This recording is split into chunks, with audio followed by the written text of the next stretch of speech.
To At the Office, Cleveland's home for sports talk that never clocks out. From the latest headlines to heated debates, we're diving into everything sports. It's your hosts, Noah, John, and Eric. Penn State were frauds. Ohio State were not frauds. I was right. John was wrong. He's paying up. Happy dump. I think we're both happy because we have dumplings. Cheers. Cheers. Don't bet against me. What are you doing? Don't bet against me.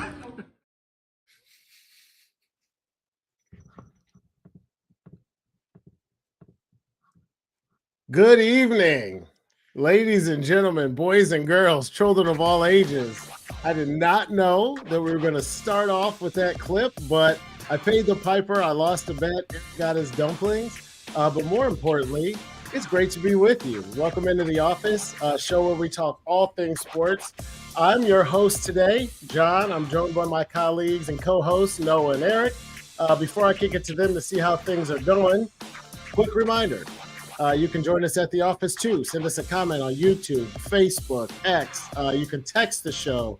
The number is going to be scrolling throughout, but it's 216-260-3433.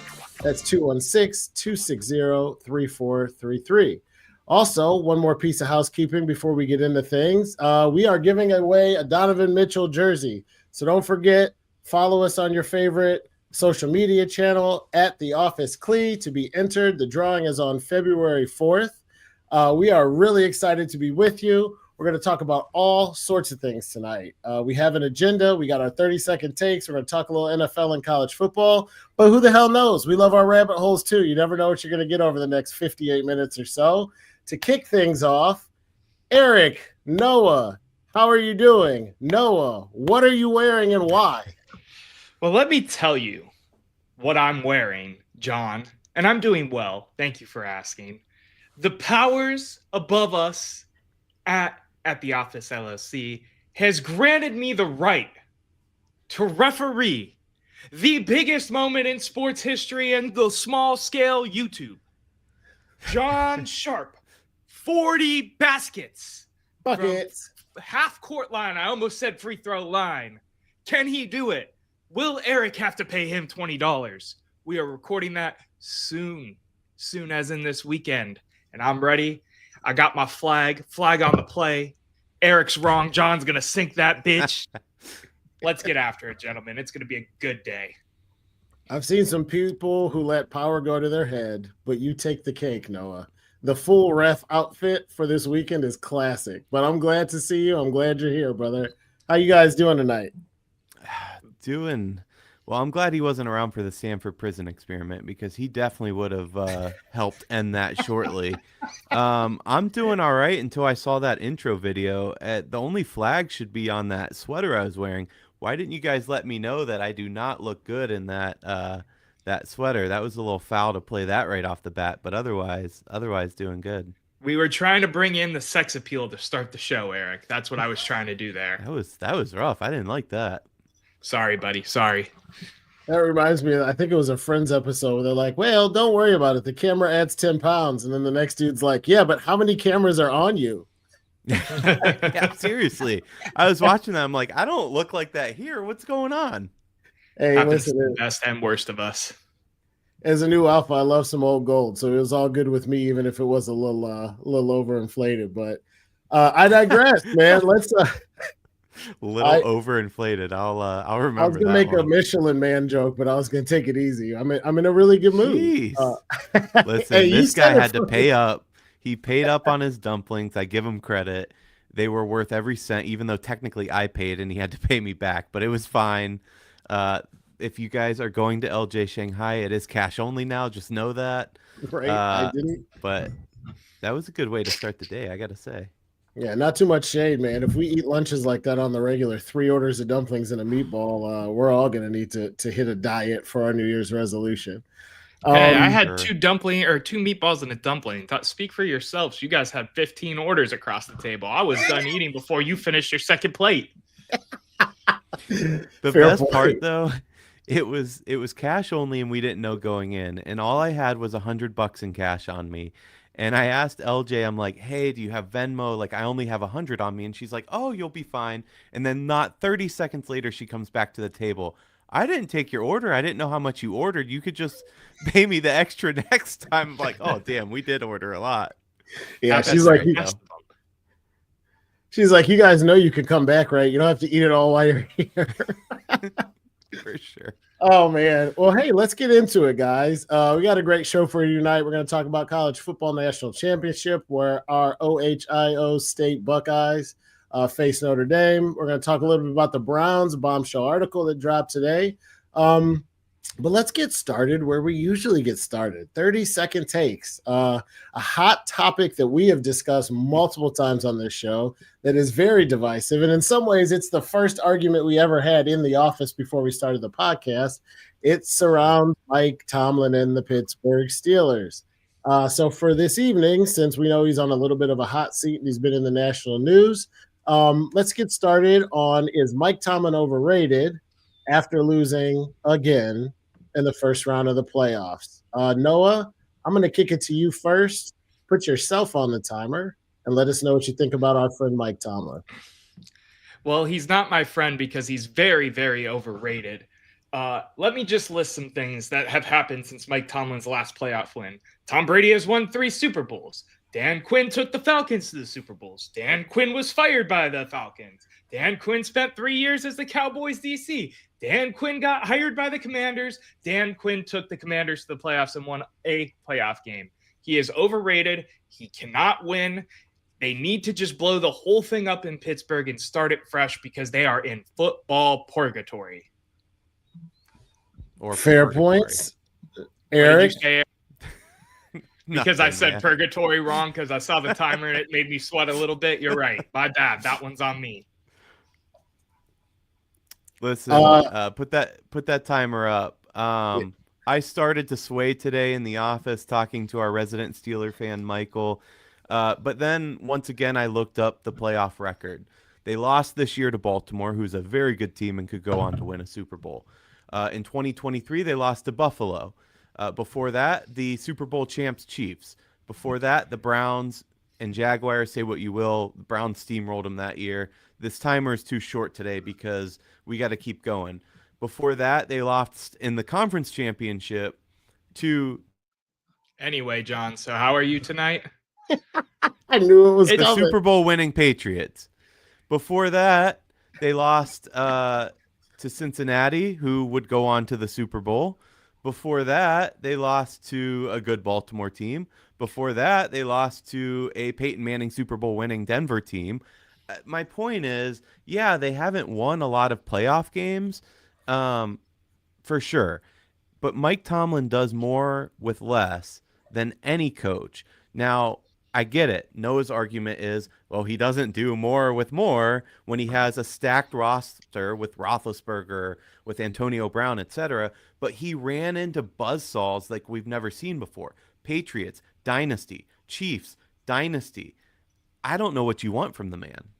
Yeah, and I no, want you him could to- throw up another 30 seconds. I'll jump in on this because I want to piggyback. Sorry, I know that on- was like 120, but go on. Well, yeah, that's all Eric right. just thinks he can play against the rules now, but I That's all digress. I'm the host tonight. I Blow the make the whistle. rules.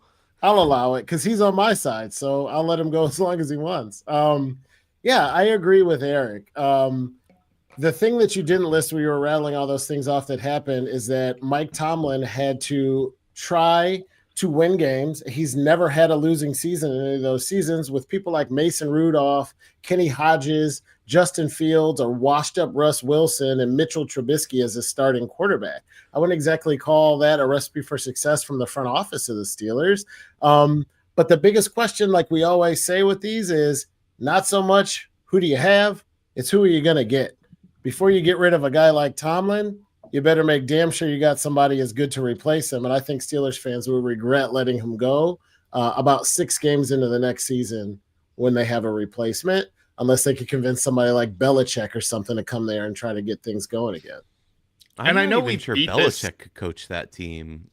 I know we've beat to this win. dead horse, guys. We've done this as a full-blown topic before, and that's all fine and dandy, but you got to look at what he's done in terms of like facing. I mean, he had some of the most talented rosters. I always go back to the AB, Bell, Big Ben, the Killer Bees, and they did nothing with that. Yeah, he ran into They Tom went to Brady. the They were conference more championship. More Okay. talented than the Patriots? They the were more six-time Super Bowl winning Patriots? That's asinine.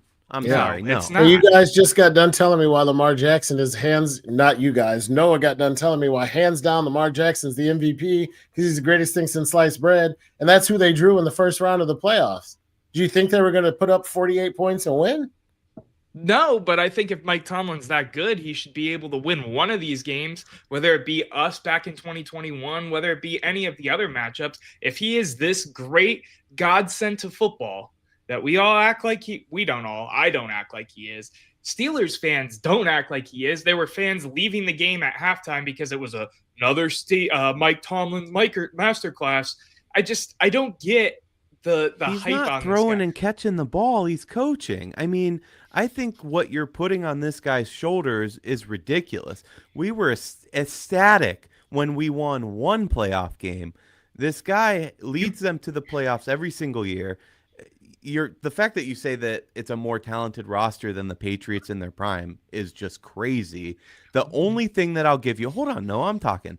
The only thing I'll give you is twofold. I think that he's a bad in-game decision maker. He could do better there.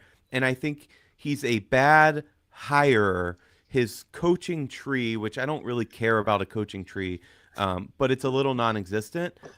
If that's the case, if he can't make a good hire offensive coordinator, defensive coordinator, then that's the Steelers' organizational failure, not his. Yeah. Part They of need the to pull back a little coach bit. is in on that, Eric. The coach is a part of that. The coach So doesn't just Stefanski's appointing all these coaches and OCs. No, we know that's not true. We know exactly. Yes, who's it doing is. He's a part of the decision. He's a They're part going of back it, but to he's not Stefanski's making it. scheme. So he brought in Watson on his own. Come on, there's other people in charge ahead of them. There's a I president of agree football that there's other operations people in for a charge. When you're reason. talking about the coaching staff, though, the coach typically brings in most of the coaching, decides what he wants with coaching. He is the top cream of the crop when it comes to that. Just as the GM is the cream of the crop, supposedly, unless you have Jimmy Haslam as an owner, to pick the players, just as the owner is the cream of the crop to pick who the coach and the GM are. It's the organizational structure of the thing. I do Sure, wanna and jump when in and people are follow up on- directing things downhill, you have bosses. You don't just get to say, well, that's not your job, buddy. I will say that I wanna hear what John has to to wrap say. up some of these pieces. I don't think having people from your coaching tree succeed or not succeed means you're a bad head coach. Might mean you're a bad boss. You can't develop the people who are under you, and maybe you don't want to work for them, but you're not gonna rank a head coach all the time based on who else from his coaching tree did well other places. I will say I understand Steeler fan leaving the game at halftime. It's the same argument we have to a certain extent with Ryan Day. When your fan base is used to one thing and they don't get it, they're spoiled. We're talking about whether or not Ryan Day should be fired. If he loses to Notre Dame in this national championship game, we wouldn't put up with this at Ohio State. So I get where the Steeler fans are coming from. But something else, Noah, I wanted to make abundantly clear to you. The question isn't, do you think Mike Tomlin is the greatest coach in the history of the NFL? Question was, do you think he's overrated? He is rated as a very good coach who's never had a losing record in one of the toughest divisions in football, and he deserves some respect. He is one of the best head coaches based on his record in the NFL. I don't think he's better than Andy Reid. I don't think he's perfect, and I don't think that the Steelers might not have won another game with another guy in another spot. My point is running a dude out of town who has a borderline Hall of Fame type caliber resume, I think is ludicrous and a bit short-sighted. And I think everybody who's running him out of town is going to remember how good he was the second he's gone. Let me ask you this, because a lot of the discourse around Mike Tomlin right now is also the idea of trading for Mike Tomlin. You guys are Browns fans. You guys, well, and we'll get into some of the Browns news later on. I know that, John. What would you trade for Mike Tomlin? I'm just curious because my answer is okay. Well, can we do a 1-for-1 swap? Because count me in. Well, I don't 100% disagree with that. We'll get into that in a little bit. Yeah. But Okay. give me like a realistic, like don't just scapegoat it with Stefanski. What would you trade for him? If we're talking players, I don't really want to give up players for a coach. I think that's a weird situation. Go draft capital then. I don't know.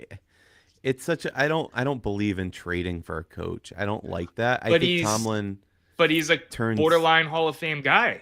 Why wouldn't you want to get a borderline Hall of Fame guy in a struggling franchise?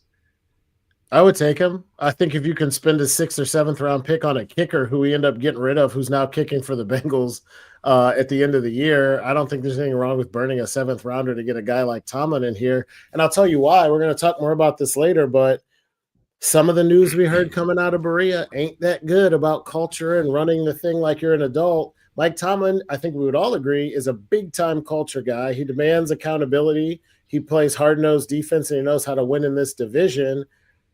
I don't know. Like, am I crazy to say that if we needed a coach and Stefanski were out, that Tomlin would be towards the top of my list? Is that asinine? I think that's I don't reasonable. think that's crazy. I would think take that him here in makes a perfect heartbeat. sense. Here's So the let me ask question you- I let would me- have, and I don't want to get too much further into a topic we're going to touch on a little bit later. But that being said, I do wonder how Tomlin would go up against our ownership. Like that fit would be like this. I don't know how that would work. Let me ask you this, because I was going somewhere with this, and I know we should probably move on and all of that. But say Andy Reid hits the open market, and they're facilitating trades for Andy Reid. What would you give up for him? Whatever they asked for. We just gave up Okay. a boatload of first-round picks for Deshaun Watson to watch him suck, snap his Achilles, and never do anything productive. If the Chiefs actually were getting rid of Andy Reid and actually said they'd trade him for a first-round pick, I would absolutely give our first-round pick this year to have Andy Reid for an extended period coach the Cleveland Browns. Round pick? Absolutely. You think he makes that much of a I mean, he has a Hall of Famer in Mahomes. You think his coaching makes that much of a difference? I'd like to find out. I'd rather have him than Shador Sanders. And I don't hate Shador Sanders. I don't know. That's a tough one for me. I don't know if I spend a first rounder for Andy Reid. It's just interesting to me, and I think we've already all come to the decision that we are going to agree to disagree on this topic till the end of time. If he is that worthwhile in my mind, I am of the mindset of John. I would give up a lot for him, just as we would have given up a lot for a starting franchise quarterback. We tried that, blew up in our face. Talk about that in a little bit. Yes. But he just doesn't, he's not that good. He's just not I think that he's good a in my leader of mind. men, and Yep. that's what you need in coaching. And that's going to can't have to hire be a the coach to last save word, his life Mr. who is- Olsen. I can't meet you because I don't have the mute button, but we got more show to get to. We're 20 minutes in, and we got more important and pressing matters at hand, gentlemen. We have a team poised to win its first national championship in quite a while in our Ohio State Buckeyes. I want to tee up the game. I know, Eric, you're going to run this segment of the show. I'm going to pass it to you momentarily, but just a little bit of context. Ohio State is 6-2 all time versus the Irish. Their last matchup was 17-14, tilted on the side of the Buckeyes. This is one of those rivalries to me that even though they don't play that often, it's Midwestern teams. It feels like two Big Ten teams. It's probably the two most premier brands in college football, with all due respect to Alabama and Texas. Ohio State's D, Notre Dame's run game. Let's get into it. Let's get some picks up there. Let's talk about what we think the Bucs are going to do this Monday. 7, 6, 11, 5, 9 and 20 miles today, 4, 11, 17, 32 the day before. Boot, boot, boot, boot, moving up and down again. There's no discharge in the war. Don't look at what's in front of you. Boot, boot, boot, boot, moving up and down again. Men go mad with watching them. There's no discharge in the war. If your eyes drop, they will get the top of you. Boot, boot, boot, boot, moving up and down again. There's no discharge in the war. Try to think of something different. Oh, my God, keep me from going lunatic. Moving up and down again. There's no discharge in the war.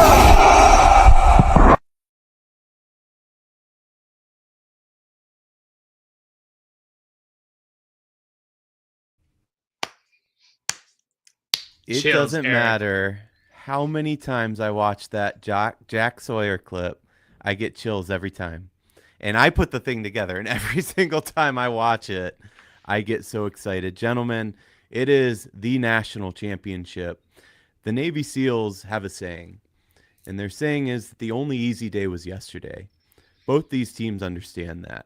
Notre Dame, a team that not many picked to be playing for a championship, but they've bowled their way through everybody this postseason. Indiana, Georgia, Penn State, check, and check.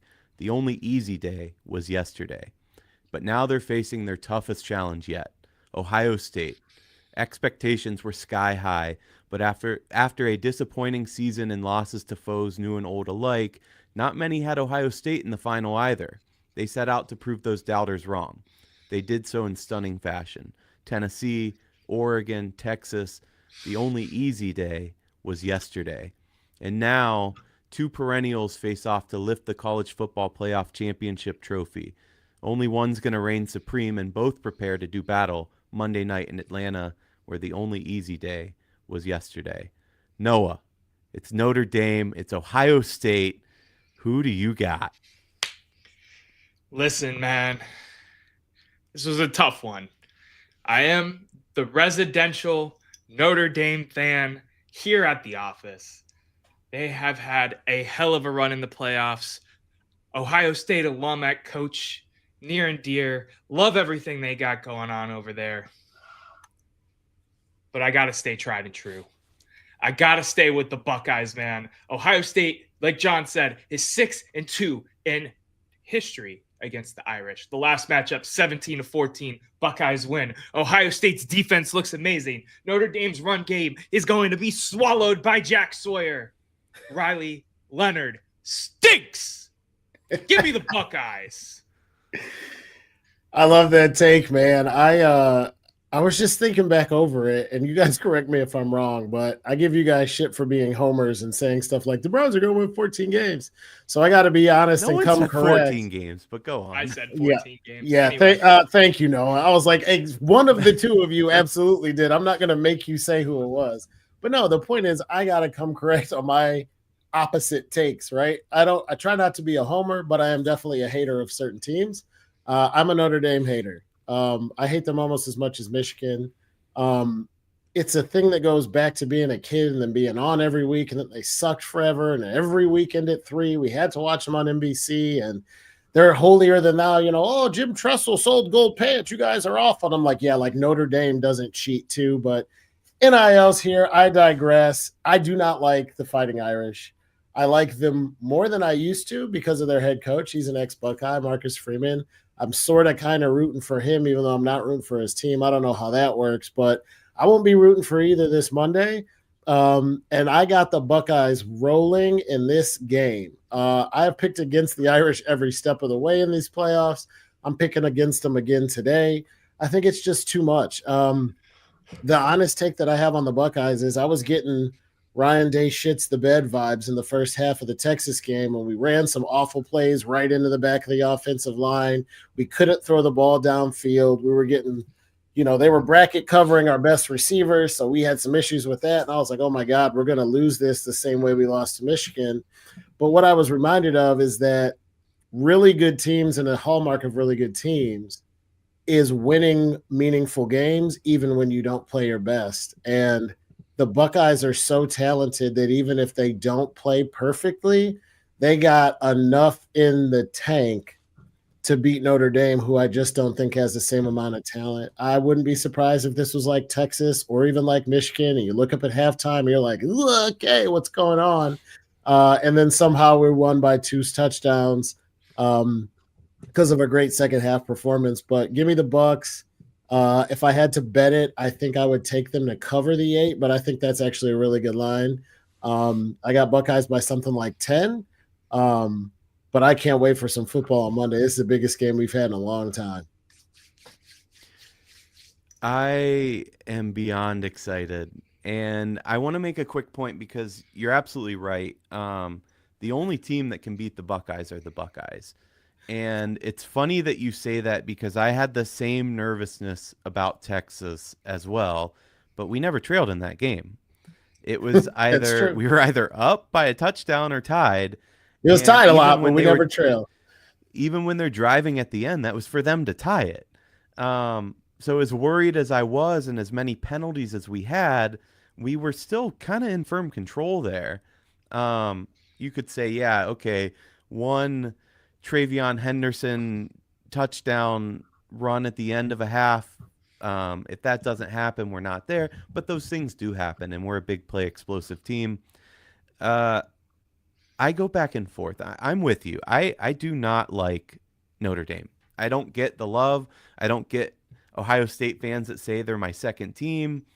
I don't get any of it. I'm not a fan at all. Rudy sucks. It's one of the worst football movies ever made. I'm not a fan. I do love Marcus Freeman. I think he is an excellent head coach. I think that what he has done with that program, Brian Kelly left Notre Dame because he thought that he had reached the ceiling of Notre Dame football. What he didn't realize, what he still probably doesn't realize, is that he had reached his own ceiling, not the ceiling of Notre Dame football. Marcus Freeman has this as a special squad of kids. They're playing for each other. They're playing for their coach. They're talented, but they're not Ohio State talented. And I know people that aren't Buckeye fans, I'm sure they're sick of hearing me talk about it and saying things like this because we are ridiculous in our takes. We're one of the best football programs in history. The wins will show it. We're 2 behind a team I won't mention in all-time wins in college football. There's a reason we have expectations at The Ohio State University. That said, I don't have this close. Notre Dame has played man coverage all year. They can't do that against us. They sure can. And if they switch to a zone, which they're not very good at, I don't know how they're going to get pressure to the quarterback. The only chance they have in winning this game is getting to Howard. If they don't do that, and the only way they can do that is by playing man, and you have guys like Jeremiah Smith that's going to be smoking you down the sidelines, I just don't know how they stay in this game. I'm not worried defensively at all for us. Jeremiah Love is one hell of a player, don't get me wrong. He doesn't scare me. I think we match up better against Notre Dame than we did against Texas. They're similar teams. I don't know. Call me crazy. It is the Natty, but I got 42-17 Buckeyes. This is wow. This is like our last national championship where everybody said it's going to be close. Oregon's going to win. You guys are crazy. The speed. 42-17 Buckeyes. And a reminder that I had the Buckeyes by 50 against Tennessee, and I wasn't too far off from that take. This is not a crazy homer take. This is me trusting in this team. I think we're going to play a very clean game. I think we're going to have one hell of a coached game. All the tricks are being pulled out here. We're going to see some vintage Chip Kelly. I think it's over by halftime. I hope you're right, man. Just as the Buckeye fan that I am, I hope you're right. I think this game is going to be similar to the Texas game in vibes. Maybe we pull ahead a little bit, sooner than we did. Don't need a Jack Sawyer, big Ohio kid moment like we did in the Texas game to really light the fire again and keep that train rolling into the end of the game. But I do think this is going to be closer than, what did you say, 42-17? 42-17. But I do think that the Buckeyes are going to win. I think the spread is a reliable spread here. Kind of like John said, you said like 10 points, I believe. I'm excited for this game. It's the first time I've been excited for a national championship in quite a while. I've been bought in on these college football playoffs with or without the Buckeyes being a part of it, just because it's new and it's fresh and it's unique. I'm really excited for Monday, guys. I think you guys both are too. Eric, I think you're coming over to watch again, right? I am. My only disappointment in Monday is that once again our boy John is ditching us. That said, at this point, because he wasn't there for Texas, if he would have came back, he's screwing up the juju all over the place. So I don't know what I want anyway in that regard. But no, I'm beyond excited. There is always that nervousness because, listen, I'm calling a blowout, but there's a reason that they play these games. Whether we won on paper or not, that's for the media and pundits like us to decide. Maybe we have. But there's a reason that they go out onto that football field because nothing is locked in. Nothing is a for sure. Nothing's guaranteed. But the reason I kind of think that the reason I think it's going to be close, because, yeah, Ohio State has the firepower to blow them out. But for the reasons you just said, I got to give credit where credit's due, even though I hate Notre Dame. They're well coached. They beat, Penn State and Georgia, two teams I thought they would have lost to because they were well coached and well prepared. To your point, Eric, yeah, they play a lot of man, but if they figure out how to zone blitz, not only might they get pressure on the quarterback with a beat-up offensive line, but Howard will throw some picks. We've seen it throughout the season. We saw it against Oregon, I believe. We saw it in a few games Texas, where if he gets some looks he's not ready for, he could throw a pick, and it only takes a turnover or two, especially in your own side of the 50, to look up at what you thought was, going to be 42-17. It cost us 2 and gives them 1. And now all of a sudden it's, 17-14 at halftime, and we're going shoulda, woulda, coulda. It was the same woulda, couldas we had with penalties against Texas. We had 3 drives where I firmly believe that had we just stayed on schedule with the chains, we go down the field, we score, it's 21-0, Texas is scrambling, and it's over. And then we throw punches, and then we do stupid shit and jump off and false start and yada, yada, yada. And instead of 3rd and 4, it's 3rd and 17. And even for a team as talented as Ohio State, there aren't a lot of plays in the playbook to pick up 3rd and 20. So I expect Notre Dame to show up well prepared, to know that they're outmanned in terms of talent, and to be ready to throw some looks at our offense that they're not prepared for to try to confuse them and keep it close. I don't think it'll work at the end of the day. But that's the only reason I didn't think blowout. With 2 weeks to prepare for Ohio State, I think Freeman is going to have that team real ready. Here's the thing, though. Mike Tyson said, everybody has a plan until you're punched in the mouth. And I think that's what happens. I think we come out and punch them in the mouth. That's great to have a plan. It's great to say, hey, we're going to run zone blitz and get to Howard, until our offensive line, which I want to throw that narrative out of the window, by the way, because this line, yeah, it was a patchwork throughout the season, but these guys have earned their stripes at this point. They've earned those Buckeye leaves on their helmets. They've done a hell of a job protecting him, giving him time. I get what you're saying. You pressure him a bit. You show him things that he hasn't seen. He crumbles a little bit. I keep seeing that Notre Dame secondary is better than Texas. I don't know that they'll show the schemes that they were running and the different looks that they were giving him and then backing out of. That was more of like a pro style defensive set that you would see more. I mean, they were showing blitz and then backing out. They were really hiding their coverages and what they were going to do there. I don't know that Notre Dame's going to do that as well or better than Texas. I really don't think they will. And no, I know you wanted to jump into one quick note on that O-line. You're 100% right. No discredit to the guys we have. Ohio State is a next man up program. They've played admirably. I just mean, check my math on this. There are 3 offensive linemen hurt for Ohio State, all of which are projected first or second round picks. And our center was the best offensive lineman in America, finalist favorite before he got hurt or something like that. Yes, they've played well. I just mean that you got the best offensive lineman in the country. His replacement is likely a step backwards, even if it's from an A+ to an A. I mean, you're going the thing about Ohio State, and it sucks for if you're a program that's like, you know, Montgomery State. I'm sorry, but yeah, the 5-star offensive lineman got hurt, and then the 4.5-star replaced him. Like, it's so tough to. It's like a 3-headed beast for sure. It's something to note too, just because I love that we're talking O-line here. You're making me happy that we're giving the big boys some love, man. Gotta give them love. Notre Dame has a notable O-line injury as well. That's going to be a big factor in this game.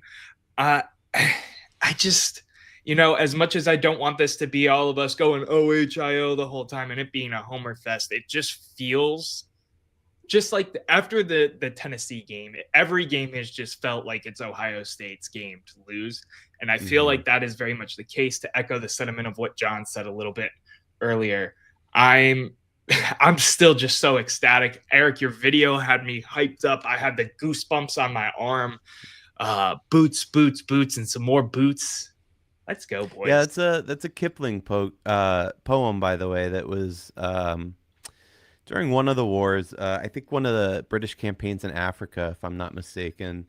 And it was about the marching of soldiers. But yeah, I like you said, it just feels like a team of destiny. And I know that sounds silly, but it's very similar vibes to that 2014 national championship team where nobody gave us a shot against Alabama.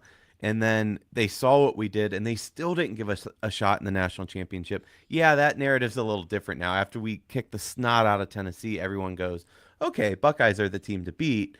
And we clearly were, and especially after Oregon, they go, oh, shit, like, Michigan really awoke the beast. And I don't know, the symmetry of winning the first ever college football playoff national championship to now the first ever expanded college football playoff national championship, you just can't write a better script, man. Oh, and even though it's not the championship game, we beat Oregon in all of those too. I got to go back and find this because this always comes to mind. I think the first time they did an NCAA tournament and expanded the field, Ohio State beat Oregon in basketball too. It's like 1958 or something. But yeah, like Ohio State, Oregon just always keeps popping up every now and then in big sports moments.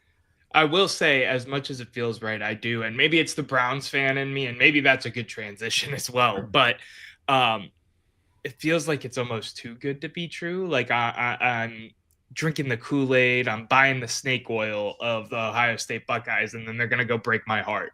And maybe that's the Cleveland in me and not the Columbus in me, right? Because you're right. Though.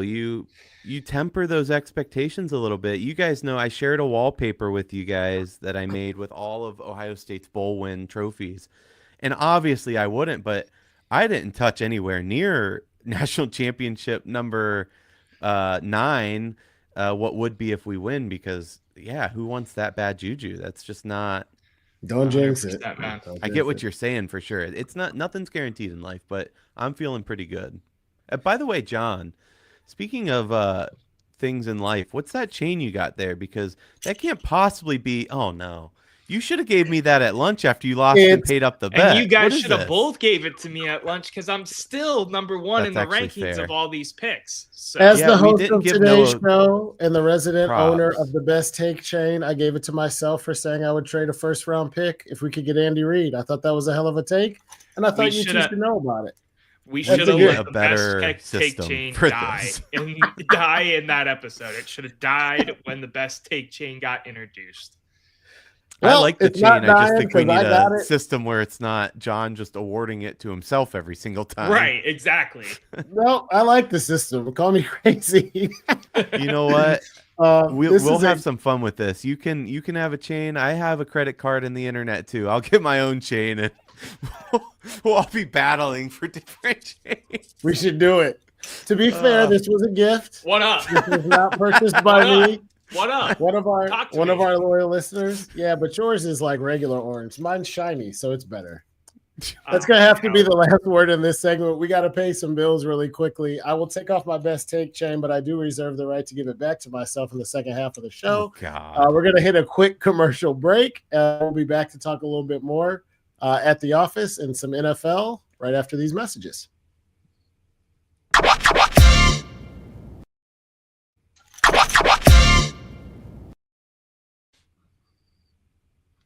All right, we're back at the office talking all things sports. Before we get into our next topic, please don't forget to subscribe. Hit the download button if you're listening to the audio only version. Drop us a comment, drop us some likes, whether you're watching live or not. We love to hear from you. Also, check out our merch store. Noah, you got anything handy? You can go to Of course, I got merch handy, man. It's my favorite part of what we do. Got the mug, got the sticker. John's got the mug. Eric doesn't have the mug handy. Shocker. It's back there. Yeah, right. Show it off. Show the people. There you go. I was going to say he's got 37 Buckeyes authentic jerseys and can't find his At the Office mug. That's crazy. They're underneath all the authentic jerseys, John. You got to remember that. LSU doesn't look good on you, gentlemen. I am currently Googling, so you know, Ohio State turnover chain. Lastly, before we get into it, I want to shout out the Fans for Sports Network supporting everything we do here at the office. Thank you for all your support. Thank you to the listeners for tuning in.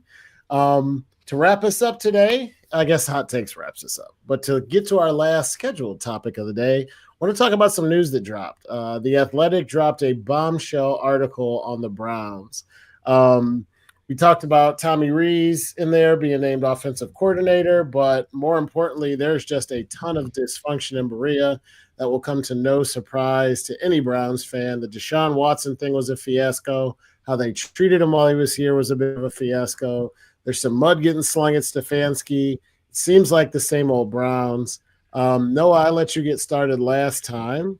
Eric, you want to kick us off this time? Give us your thoughts on the Athletic article and some of the fallout that you expect as a result. Where to start, right? I mean, there were a lot of surprising things here. I think the most surprising. Let me step back because there weren't a lot of surprising. I think it kind of checkmarked and verified a lot of things that fans had thought and projected. Maybe not necessarily things that we knew for sure. The one piece that really surprised me, though, was that Stefanski was unwilling to even criticize on film his quarterback in Deshaun.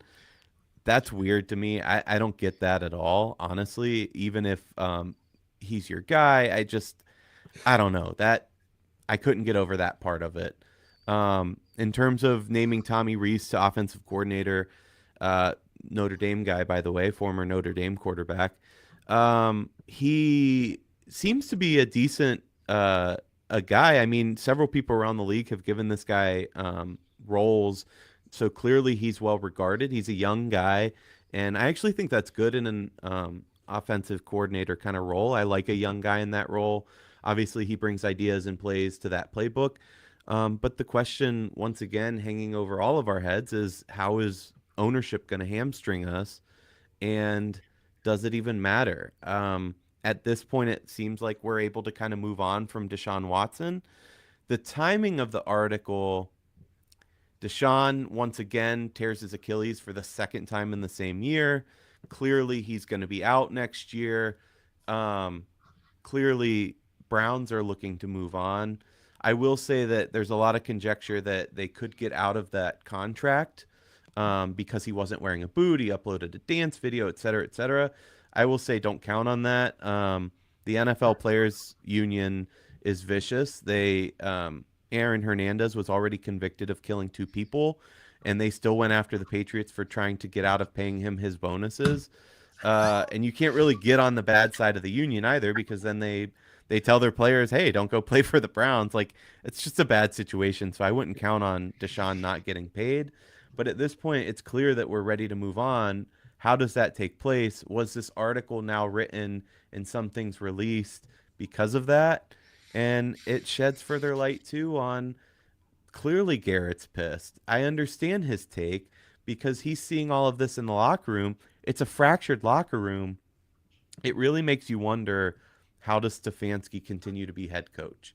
And I know all three of us, I think, like Stefanski. I think he's a decent coach, but he's clearly lost the locker room, and I know that's Deshaun's fault and ownership's fault, but I don't know where we go from here. Yeah, I want to jump in here real quick. There's a lot of arching thoughts I have off of what you said. The first thing I want to go after is Tommy Rees, because I want to break down some of my thoughts on that signing. He was the OC in Alabama the year Jalen Milroe broke out. That makes me scratch my head a little bit to see if, Milroe falls second or third round. Maybe we take him as a developmental guy now because Tommy Rees knows him, got the most out of him stat-wise. Will that happen? Remains to be seen. But it's something I want to at least, put the bookmark in there for now and maybe return to after the NFL draft. He's been co-signed by Saban, thought about going with Vrabel over to the Patriots. That was a rumor for a while. I hope this addition really brings in some youthful eyes on some of the offense. I think that's one of Kevin Stefanski's knocks, right, is that he hasn't been able to freshen up some of the playbook, even if he goes back to the outside zone and the play action stuff he's good at. So that's what I think about Tommy Rees. We'll see. I don't know a bunch about him. It's an offensive coordinator hire at the end of the day. To me, though, Eric, I think you interpreted the Athletic article. You explained it extremely well. To me, it almost feels more like the Haslams are the problem. And I'm not trying to scapegoat this because I've been on record supporting Kevin Stefanski before, but it feels to me more so as it was a Haslams thing of, you better not destroy the $1 million quarterback's confidence. So he wasn't criticizing him. When you think about some of the stuff that we're hearing out of the locker room, aside from this Athletic article from Jason Lloyd, it's a great piece again, by the way, you should definitely go read it if you can, is all of the verbiage, all of the words coming out of the locker room after the end of the season, basically saying that Stefanski is still thought of highly here. It's just shit hit the fan, and now shit hit the fan. That's my thoughts. That's how I interpreted it.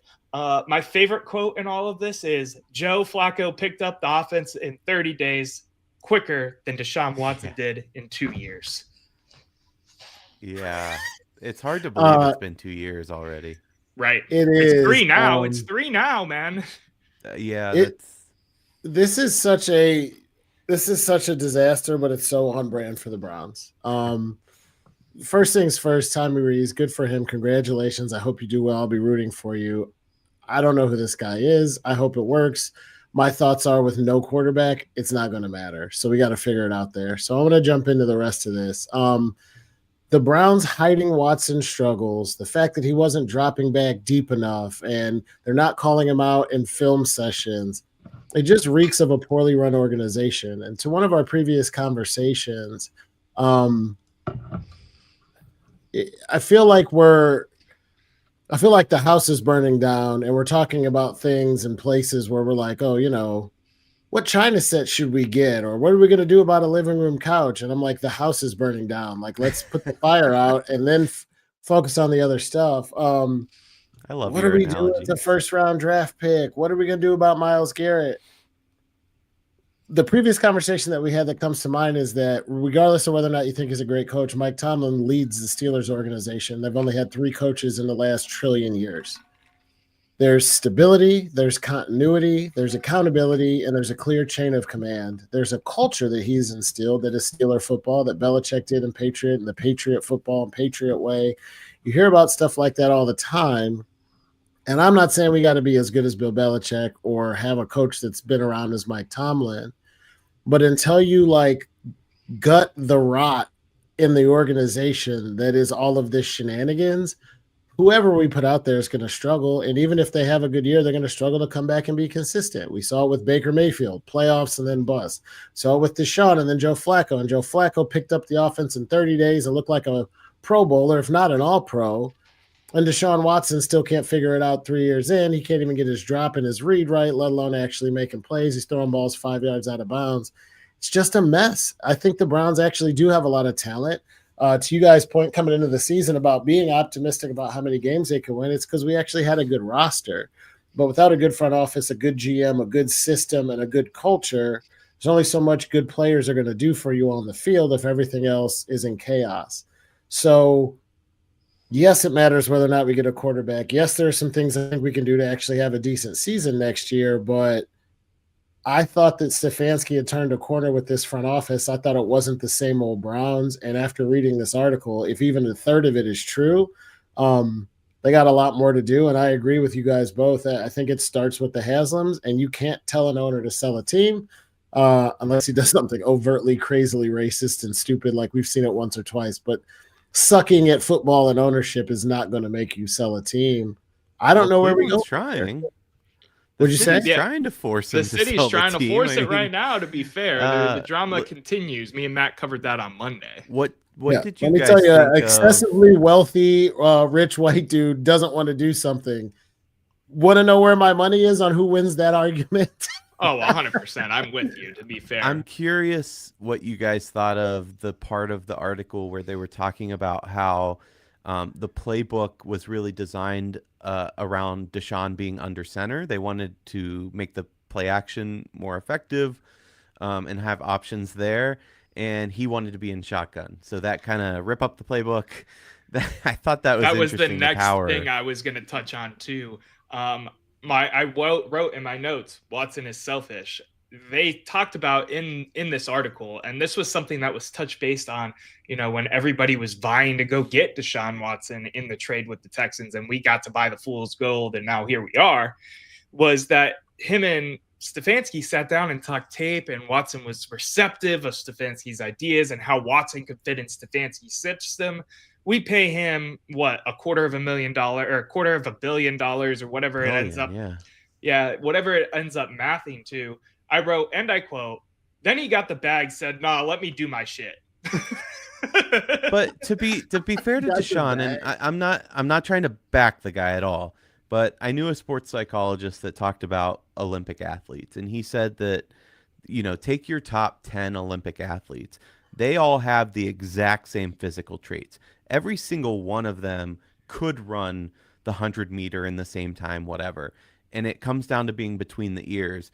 We had no idea. I mean, the physical traits are still there for Deshaun. Who knows how much that shoulder injury plagued the season, et cetera, set that aside. But he has the arm strength. He has all those tools he has always had. He's extremely athletic, but he can't make the throws. He gets happy feet. He doesn't feel pressure. He feels phantom pressure. It's all between the ears with this guy, and there's no fixing that. Oh, 100%. I agree 100% too. I love that analogy. A million of those type of people come to mind. This is a whole nother conversation for another day, but Vince Carter had the physical traits to be better than Kobe Bryant and on par with Michael Jordan and LeBron James. He had a good career, but he wasn't that. And everybody who knows the situation says, yeah, he didn't want to work all that hard at some points of his career, and he just relied on physical talent. I think the mental aspect of this is a big piece.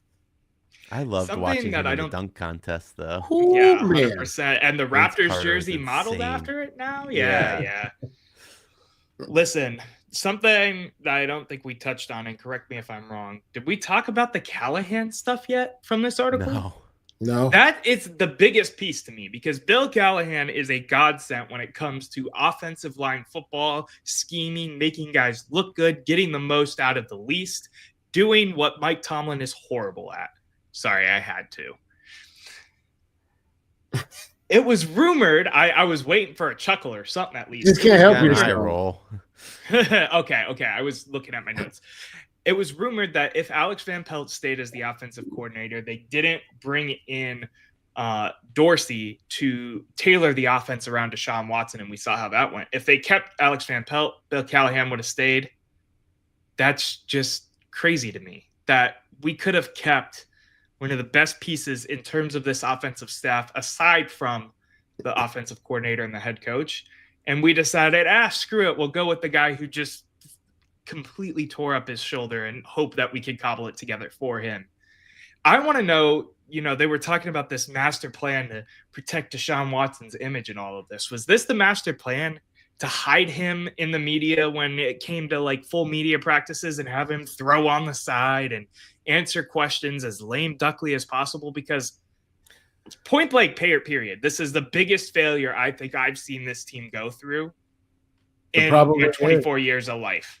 It's been one of the biggest in their existence. I think it was the plan, and I think what told us that was this. And I think we've talked about this a few times, but I was firmly of the mindset that said, if Deshaun Watson's your guy, cool. But Joe Flacco played in this offense so well. If he's going to play another year, it should be here as backup. Because A, Watson is probably going to get hurt, let's be honest. And B, even if he doesn't get hurt, he hasn't shown us that he can play well except for a half against the Ravens. Why would you get rid of him? It's because the mental little person that Deshaun Watson is between the years doesn't want to hear people chanting for his backup 2 seconds into the season when he throws 2 picks and he's throwing 5 yards over people's heads out of bounds in the Cowboys game.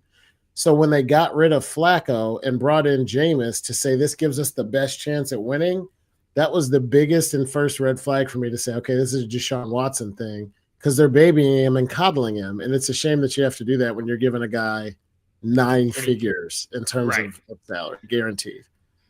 Yeah, I'm just so over this organization because we talk about it stemming from the top, but going through all of these things and we're in a rough patch. Where is ownership?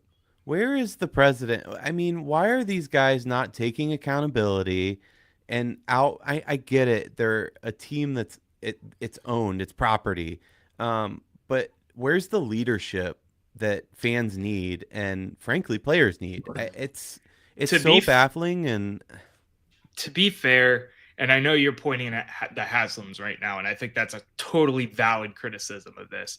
But if you want to talk about people taking ownership of it, Kevin Stefanski and Andrew Berry both had end-of-season press conferences where basically the both of them said, this trade blew up in our faces. We're moving back into another direction. We're sorry. We know that's not good enough. Take that as what you will. Take it too little, too late. It is too little, too late. And by the way, throughout the season, I'll play Kevin Stefanski real quick. We just got to do better. I just got to do better. Like, for fuck's sake, man. I mean, the fact that players and fans alike agree that this is worse than the 0-16 season, enough is enough. I mean, I wish we could clear house with ownership, it's just so frustrating. And once again, we've talked about it before, but they're fighting fan apathy. You have us so excited about Ohio State for good reason, and they're fighting the exact opposite. You have us pissed off, mad, don't want to spend money. By the way, was it this year, last year? They called me. Finally, I could get my season tickets. I just ignore them because I don't want to buy season tickets right now. Are you kidding me? No. And with the stadium on the minds of everybody and them having to figure out how to pay for it, this is a bad time to be bad. Asking for public money right now, good luck. Yeah, this is a tale as old as time with this team. And I just sit here and I wonder to myself, when is it going to change? Every time I think something's happening, we thought we saw it with Baker for a minute and then with Flacco. Before that, we had a Derek Anderson year. We get these little glimpses, even the Tim Couch, Kelly Holcomb year. Noah was probably 2. But all this stuff happened, and you're like, man, this is going to be great. This is going to be fun. And you get one little glimpse into what it's like, and then it's just 10 more years of abhorrent football. Pain and misery. And I just, one time I want it to be like Andy Reid and Patrick Mahomes and Justin Jefferson and Bill Belichick and Bill Cowher's coming out of retirement just to coach the special teams, and the Browns go 15-2 and win a super, like, just go to an AFC, host a playoff game. That's do anything. It's like the meme with the stick. They've never had a playoff game. Do something. You know what, gentlemen? Have you guys ever seen a movie where, like they just celebrate something big and they're laughing and they're backing into the street and then bam, they're smashed by a truck? That's the Browns. Like that's the feeling every year. Yeah, we get 100%. A little bit of that taste of something nice, and it's ripped away. Gentlemen, we could debate the Browns sucking for another hour, and it wouldn't even be enough because there's decades of futility that we would have to cover. John, real quick before you wrap this, I got one question I want to ask you. We're not going to elaborate here so we can push it forward. I know you're trying to. Yeah, go for it. With how you feel in your stomach right now, what do you predict the Browns record to be in 2025? Oh, God. You're Eric, asking go me? first. Both of you. Yeah, I'm asking both of you. Eric, you go first. I would say the over-under is probably around 5 or 6 wins. Yep. Again, it's a team you just don't know. You make a move, you bring in a Kirk Cousins, and they're clicking. Like you could see them making the playoffs, but at the same time, I've been right through now. this. You gotta shoot it. Just shoot Oh, it right now, Yes. Yeah, I'll say 5 wins. I'm with 5 wins right now as well. What about you, John? 2. I want to Ooh. continue this litmus test as we go through the draft and start Yeah. buying into the They Kool-Aid don't again show- and getting all excited. No, Um, this is actually this is maybe a perfect thing to do 30-second, like based on what the Browns, like once a month, based on what the Browns are doing now and what we know today. How many wins next season? And with no quarterbacks, Stefanski doing the I guess I got better shit. Like, I will say, if I hear one more time, any point forward from near now, talking about next season, John say, well, you guys said they would have 14 wins.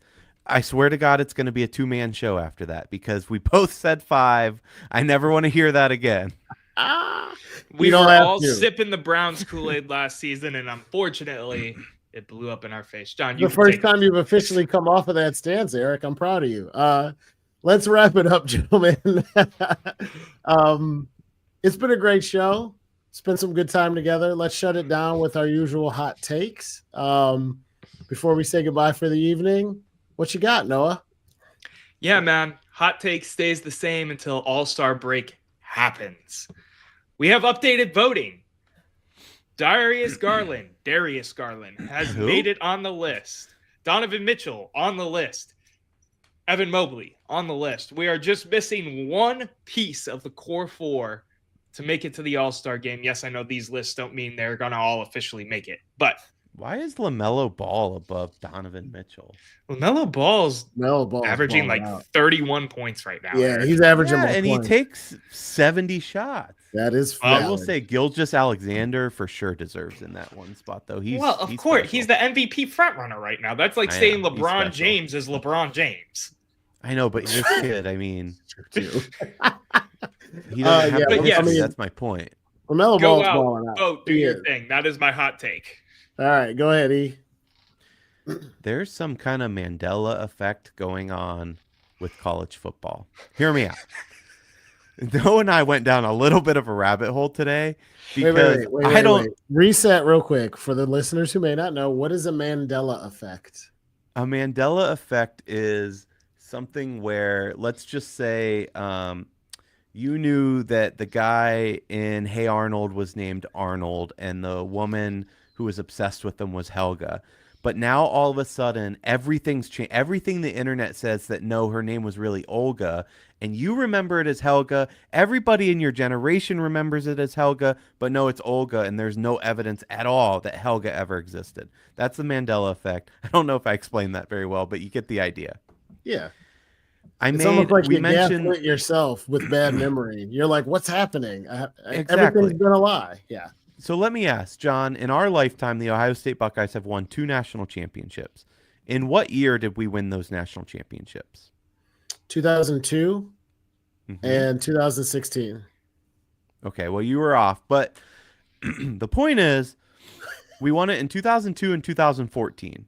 It was the 2014-15 season, right? Oh yeah, the jerseys say 15. I said 16, so I was wrong either way. But the jerseys say 15, but it was the But it's 14 the season. 14 championship, exactly. Yep. But now, this is where it's confusing. Because if we win this year, we will have won the 2024 national championship. But hold on. If you go to Wikipedia, the game we're playing in says the 2025 national championship. But we did win the 2020 or 2002 national. Somewhere we missed a year, and I don't know what's going on. And I'm gonna get to the bottom of it. But I made these wallpapers, and I'm like, wait, am I wrong? I put 2014. No, you're right. No, I'm not So- wrong. That is the one we won. I This don't is think my it's a Mandela suspicion. effect. I have think not the confirmed naming it. convention is just horrible, and that they need to pick one or the other, and that's it. Go ahead, John. But I'm if sorry. if No, if I think we that did win the naming convention, 2014 it has Natty. to do with the year that it actually happened. So back when the Buckeyes were playing national championships and games were on like New Year's Eve or New Year's Day. So the entire season played out. You might have one day. So 2002, the whole season was in 2002, except maybe one game or one day. Which was now, the Natty, which was in 2003. As it gets farther and farther and farther, it was January 1st, 2nd, 4th, 7th. Now it's going to be January 8th. I think that's what it is. The date of the game when they actually won, unless it was New Year's Day for the whole year before, I think is how they did it. Now we're going to be a month. We're going to be a month into 2025 when they win this title. Okay, you could say that about this year, but here's the thing. Everything after our Natty in 2014 said 2014 national championships, national champions. But now it's on Wikipedia as the 2015 national championship. It makes zero sense. Like, I had a question. I go, do I need to change this? And I actually literally started changing it in Photoshop. And I go, wait a second, I'm not wrong. And I had to Google like Nike gear from when we won. It said 2014. Wikipedia, it was the 2015. It makes zero The sense. naming convention is just horrible. They need to pick one or the other and just stick with it and leave it at that. And Down with the NCAA. Or do what they do That's with my other hot sports and just say the 24-25 national champ, the 25-26 national champ, because the season spans 2 years. It's hard to put on a shirt, John. That's hard to make a wallpaper. Yeah, Well, except no. they do it. No, it's not hard. I have all my craft stuff that says NBA champion. It says I mean, not to 2016. have. It says 2016. No, you're right. I But was they thinking of say the that main shirt that everybody had. It says 2016. 2016. All right. But the Buckeyes were 2014. And if we win it this year, I don't know what the shirts are going to say. Because it should be 2024, but who knows? It might say 2025, and it's fucked. As long as they say Ohio State, Notre Dame, I don't give a shit. I'm getting 2. 42-17, Ohio State, Notre Dame. Here we go. John, what's your hot take, man? I want to hear you speak. Been talking I'll bring it home. I'm in a sentimental mood again. Last week I talked about New Orleans. This week I want to just give a shout out to the people in Southern California. Wildfires, crazy. Thoughts and prayers to the people of that area. We are fortunate in this part of the country. Don't have to worry about stuff like that. But Monday's going to be a crazy day. We have the Buckeyes. We have MLK Day. We have a presidential inauguration. And people are always yelling at each other, like I always say online. Seeing the good of humanity come out to support the victims has been awesome. Donate if you can. Send money if you can. Thoughts and prayers if you can't. Hoping the people of Southern California get those fires under control, that the death toll stays where it is, and that they can start rebuilding sooner than later. So wanted to wrap us up with that tonight. Everybody listening, thank you for joining us at the office. One more reminder, don't forget to subscribe, hit the download button if you're listening to the audio-only version. Check us out on all social media at the office Clee. And in the meantime, go Bucks, go Cavs, have a great evening, and thanks again. We'll catch you guys soon.